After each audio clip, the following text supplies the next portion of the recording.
You don't want to hear that a financial guru really dislikes silver and gold. Who is this guy, Dave Ramsey, and why does he dislike gold and silver so much? He has a whole list of reasons that I've compiled that we're going to go through that I think he could very well be dead wrong on. We'll go through them one by one, and at the end of the video, you can decide, should you listen to Dave Ramsey and put zero of your money into silver or gold, or are you making a wise investment choice for your capital?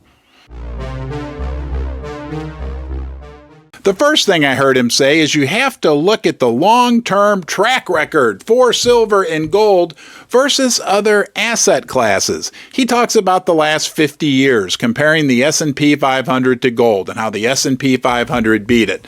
Well, maybe if you look at 20 years or 25 years or 35 years, that story would look very, very differently. And I would also argue that on a long-term basis, if we stretch it out, like let's say maybe hundreds of years, Dave, or thousands of years, what can compare to silver and gold as a store of value, as a return on your investment? Absolutely nothing. Then he goes on to tell us that the price of gold and silver, they fluctuate too much. Oh, really? I think the argument can be made that it's not gold and silver fluctuating, but the asset class that you're using to measure against gold and silver. Gold and silver are the rock.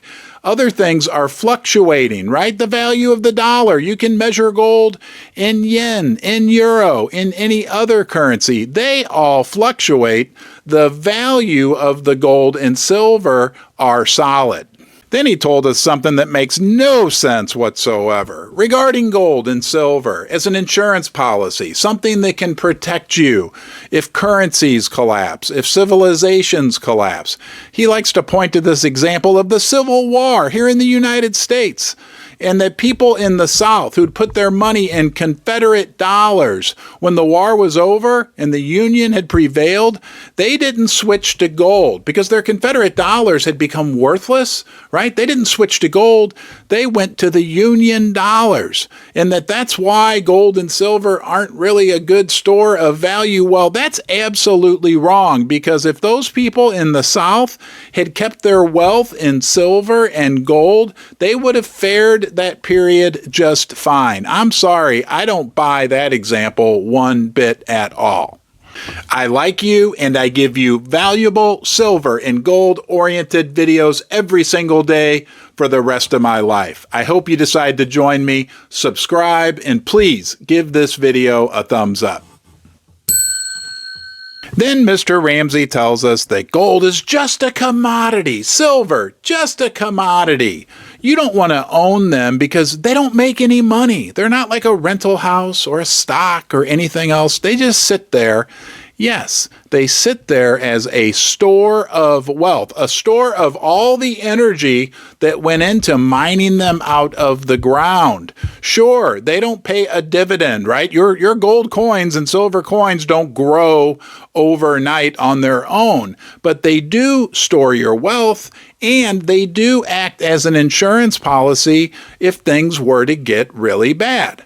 Next, he tells us that gold has no intrinsic value. They're only valuable if other people agree they're valuable. Well, isn't that pretty much the case with anything, Dave?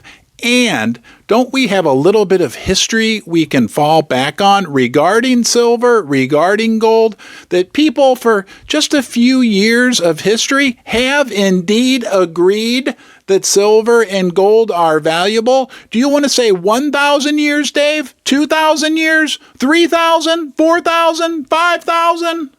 And you can't live off silver and gold.